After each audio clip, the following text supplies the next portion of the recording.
Hello friends, welcome back to my channel. நாம் வந்துட்டு போன வீடியோவில் பேக் சைடு வந்துட்டு எப்படி புட்டாஸ் கொடுக்கணும்னு பார்த்தோம். ஸ்லீவுக்கு வந்துட்டு எப்படி கரெக்டான டிஸ்டன்ஸில் புட்டாஸ் கொடுக்கணும் அப்படிங்கிறத பார்த்துட்டோம். ஃப்ரண்ட் சைடும் நம்ம எக்ஸ்பிளைன் பண்ணோம் இல்லையா, அதனால் ஃப்ரண்ட் சைடில் நம்ம எப்படி புட்டாஸ் கொடுக்கணும் அப்படிங்கிறத நான் வந்துட்டு சொல்லிடுறேன். ஃப்ரண்ட் சைடில் வந்துட்டு நீங்கள் நெக்கெல்லாம் ஃபுல்லாக ஃபினிஷ் பண்ணிட்டீங்க. 1/2 இன்ச்சுக்கு, 1/4 இன்ச்சுக்கு, இல்லை 1 இன்ச்சுக்கு எல்லாமே நீங்கள் ஃபினிஷ் பண்ணிட்டீங்க. இப்போ அந்த இடத்துல எவ்வளோ புட்டாஸ் கொடுக்கலாம் அப்படிங்கிறத நம்ம பார்த்துடலாம். இப்போ ஃப்ரண்ட் சைடு வந்துட்டு நீங்கள் புட்டாஸ் கொடுக்குறீங்க அப்படின்னா ஒரு 2 கொடுத்தா போதும், அதிகபட்சம் 3 கொடுத்தா போதும். அந்த 3 கொடுக்குற இடத்துலையே நீங்கள் வந்துட்டு என்ன பண்ணணும், கம்மியான டிஸ்டன்ஸில் நீங்கள் புட்டாஸ் கொடுத்தீங்கன்னா மட்டும்தான் 3 புட்டாஸே கொடுக்க முடியும்.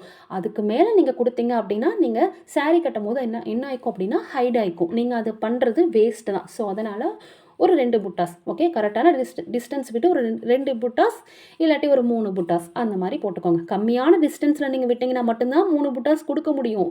இல்லை நீங்கள் கரெக்டான அளவாக கொஞ்சம் ஓரளவுக்கு டிஸ்டன்ஸ் கொஞ்சம் அதிகமாக டிஸ்டன்ஸ் கொடுக்குறீங்க அப்படின்னா 2 புட்டா தான் கொடுக்க முடியும். அதுவும் உங்கள் புட்டாஸை பொறுத்து. உங்கள் புட்டாஸ் நீங்கள் பெருசாக போடுறீங்களா, இல்லை சின்னதாக போடுறீங்களா, இல்லை ஒரே ஒரு பீடு மட்டும் கொடுக்குறீங்களா, அந்த மாதிரிலாம் பொறுத்தும் அந்த புட்டாஸோட அளவுகள் இருக்குது. சரிங்களா? அந்த மாதிரி பார்த்து நீங்கள் புட்டாஸை கரெக்டான டிஸ்டன்ஸ் வச்சு நீங்கள் புட்டாஸ் கொடுத்துக்கலாம். அதே மாதிரி வந்துட்டு நீங்கள் புட்டாஸ் கொடுக்கும்போது ரொம்ப என்ன சொல்கிறது, ரொம்ப நெருக்கமாக கொடுத்தீங்கனாலும் நல்லா இருக்காது. ரொம்ப டிஸ்டன்ஸ் அதிகமாக விட்டு நீங்கள் கொடுத்தாலும் நல்லா இருக்காது. கரெக்டான டிஸ்டன்ஸில் நீங்கள் கொடுக்கணும். அதையும் நீங்கள் வந்துட்டு பார்த்துக்கோங்க.